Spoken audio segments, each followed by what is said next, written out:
देखो बेटा, फतेहाबाद की स्थिति की बात करें तो कहां रहेगा बेटा ये स्थित? हरियाणा के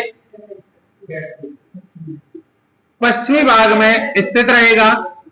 हरियाणा के पश्चिमी भाग में स्थित है। फतेहाबाद आपका हरियाणा के पश्चिमी भाग में स्थित है। इसकी स्थापना की बात करें, फतेहाबाद की स्थापना आपकी 15 जुलाई 1997 में फतेहाबाद की स्थापना की गई थी। अगर मैं बात करूं तो फतेहाबाद किसके द्वारा बसाया गया था, तो ऐसा कहा जाता है 1351 ईस्वी में फिरोज शाह के पुत्र के नाम पर, फिरोज शाह के पुत्र का नाम फतेह खान था। फिरोज शाह के पुत्र का नाम क्या था? फतेह खान था। और फतेहाबाद के प्राचीन नाम या उपनाम की अगर हम बात करें तो यहां का प्राचीन नाम और उपनाम जो है इसका इंपॉर्टेंट रहेगा पिंक सिटी, और पिंक सिटी बोल दो या गुलाबी शहर। और एक अष्टाध्यायी पुस्तक से इसका नाम इकदार अष्टाध्यायी पुस्तक से इसका नाम इकदार भी है। यहां के अगर हम क्षेत्रफल की बात करें तो यहां का जो क्षेत्रफल है बेटा फतेहाबाद का 2538 वर्ग किलोमीटर क्षेत्रफल रहेगा। 2538 वर्ग किलोमीटर फतेहाबाद का क्षेत्रफल रहेगा। यहाँ की जनसंख्या की अगर हम बात करें तो फतेहाबाद की जो जनसंख्या है 9,42,011 व्यक्ति, ये 2011 के आंकड़ों के अनुसार फतेहाबाद की जनसंख्या रहेगी।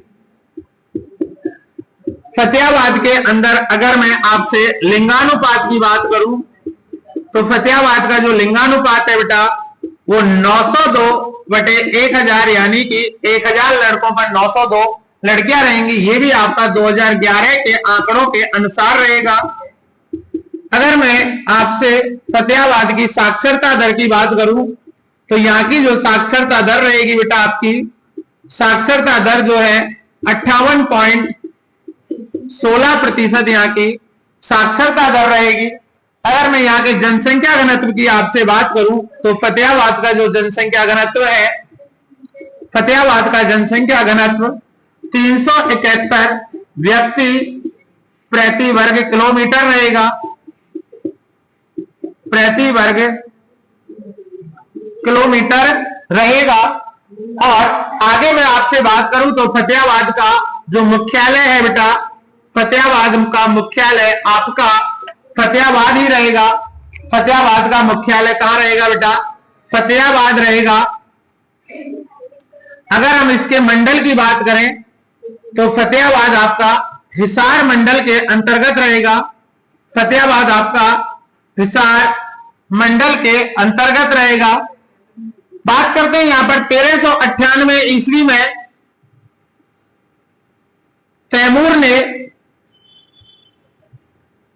आक्रमण किया था। उस समय तैमूर ने जो आक्रमण किया था वो फतेहाबाद और हिसार और सिरसा पर तैमूर के द्वारा आक्रमण किया गया था।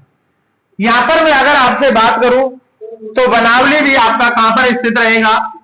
वनावली भी आपका फतेहाबाद के अंतर्गत स्थित रहेगा। वनावली का संबंध भी फतेहाबाद से रहेगा। वनावली के अलावा अगर मैं आपसे यहां की बात करूं तो यहां पर आपके वनावली के साथ साथ यहां पर एक झील भी रहेगी, जिस झील का नाम रहेगा चिल्ली झील। यह भी आपके फतेहाबाद के अंतर्गत स्थित रहेगी। जो आपकी चिल्ली झील है यह भी आपकी कहां रहेगी बेटा? फतेहाबाद के अंतर्गत रहेगी। और हड़प्पा सभ्यता का सबसे पुराना स्थल यहीं पर है आपका। हड़प्पा सभ्यता का सबसे पुराना स्थल, हड़प्पा सभ्यता का सबसे पुराना स्थल अगर आपसे पूछे तो आपको याद रखना है भिरडाना। यह भी आपका कहां रहेगा, ये भी आपका फतेहाबाद में रहेगा। यहां पर बेटा एक तहसील पड़ती है जिसका नाम रहेगा टोहाना। टोहाना तहसील जो रहेगी इसे हम नहरों का शहर बोलते हैं। टोहाना आपका क्या रहेगा बेटा, नहरों का शहर रहेगा। यहां का एक गांव है बेटा जिसका नाम था गंदा गांव, और गंदा गांव का नाम हरियाणा सरकार ने बदलकर, गंदा गांव का नाम हरियाणा सरकार ने बदलकर बेटा आपका क्या कर दिया, हरियाणा सरकार द्वारा बदलकर उसका नाम अजीत नगर कर दिया गया है। क्या कर दिया गया है, अजीत नगर कर दिया गया है बेटा। गंदा गांव का नाम बदलकर हरियाणा सरकार के द्वारा क्या कर दिया गया है बेटा, अजीत नगर कर दिया गया है। और हरियाणा के अंतर्गत अगर मैं आपसे बात करूं तो पपीहा पर्यटन स्थल भी आपका कहां रहेगा, पपीहा पर्यटन स्थल भी आपका, पपीहा पर्यटन स्थल भी आपका कहां रहेगा, फतेहाबाद रहेगा।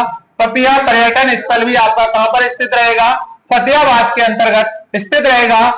अमरूद अनुसंधान केंद्र भी आपका कहां रहेगा, अमरूद अनुसंधान केंद्र आपका कहां रहेगा, अमरूद अनुसंधान केंद्र हमारा फतेहाबाद के अंतर्गत रहेगा। अमरूद अनुसंधान केंद्र भी आपका कहां रहेगा बेटा, फतेहाबाद के अंतर्गत स्थित रहेगा।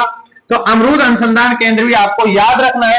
और केला उत्पादन में सबसे अधिक केला उत्पादन वाला राज्य, वो सबसे अधिक केला उत्पादन वाला जिला रहेगा, सबसे अधिक केला उत्पादन वाला जिला, सबसे अधिक केला उत्पादन, सबसे अधिक केला उत्पादन आपको रखना है फतेहाबाद, क्योंकि यहां पर कोल्ड स्टोरों की अधिकता के कारण, कोल्ड स्टोर अधिक होने के कारण ये क्या रहेगा बेटा आपका, फतेहाबाद रहेगा। कोल्ड स्टोर की अधिकता के कारण